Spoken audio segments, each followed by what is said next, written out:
माझ्या मातंग बांधवांनो, हा व्हिडिओ तुमच्यासाठी।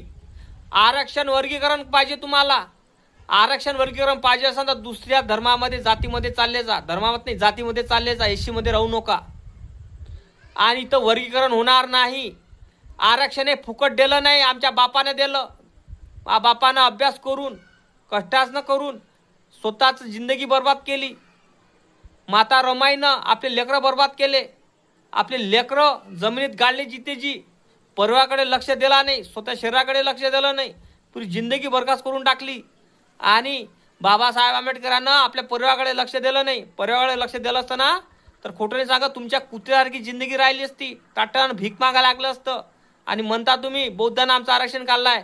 आरक्षण म्हणजे काय असते माहीत आहे काय भावांनो? तुम्हाला नसन माहीत तर हा व्हिडिओ सविस्तर पहा, मी सांगतो तुम्हाला। आरक्षण हे कशासाठी असते? आरक्षण शिक्षणासाठी, राजकारणासाठी, कळलं काय? अशा ठिकाणीच असते आरक्षण, नोकरीच्या ठिकाणी आरक्षण लागते। हे आरक्षणाचा फायदा तुम्ही उचलला नाही, का नाही उचलला? कारण तुम्हाला समजत नाही, झाट मले पत्तेवाट ह्यासारख्या गोष्टी आहे। तिथं पाहिजे शिक्षण।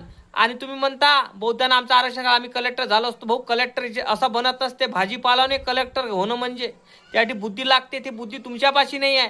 कारण बुद्धी तुमच्यापाशी का नाही आहे? कारण तुमच्यापाशी बाबासाहेब आंबेडकर नाही आहे, बाबासाहेबांचे विचार नाही आहे, कळलं काय? म्हणून जंगल खेटे आहात तुम्ही।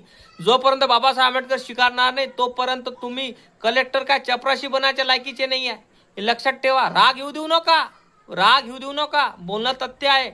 आमच्या बापानं आरक्षण दिलं आहे, कोणाच्या बापानं दिलं नाही। या देवेंद्र फडणवीसच्या बापानं दिलं नाही आरक्षण, आमच्या बापानं दिलेलं आहे, म्हणून सांगतो। आणि देवेंद्र फडणवीस हा राजकारण खेळून राहिला, जातीत जातीत झगडे लावून राहिला, धर्माधर्मात झगडे लावून राहिला। पहिले हिंदू आणि मुसलमानाला झगडे लावत होता, आता जाती जातीत झगडे लावून राहिला।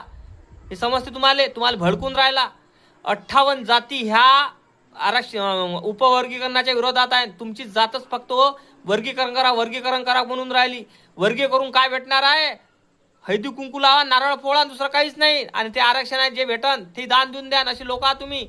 कारण तुम्हाला शिक्षणाचा अर्थ माहीत नाही। शिक्षण हे वाघीचं दूध आहे, ते पहिल्यांदा माणूस गुरगुरल्याशिवाय राहणार नाही। कारण मी कोणाला सांगून राहिलो मॅटाईले, त्याला तुम्हाला समजायला पाहिजे ना, त्या गोष्टी तुम्हाला समजत नाही ना। जेले समजते तेलेच समजते, बरोबर नाही का भाऊ? कारण जयभीमवाले समोर का गेले? कारण त्याच्यापाशी बुद्ध होते, बाबासाहेब आंबेडकर होते, बाबासाहेबांचे विचार होते, म्हणून समोर गेले। आम्ही आरक्षणाच्या जोरावर मोठं नाही झालो, आम्ही बुद्धाच्या जोरावर आणि बाबासाहेबांच्या विचारावर मोठं झालो आहे, कळलं काय भामट्यांनो? जय भीम, जय शिवराय। नक्की कमेंट करा, लाईक करा, चॅनलला सबस्क्राईब करा, हा व्हिडिओ व्हायरल झाला पाहिजे।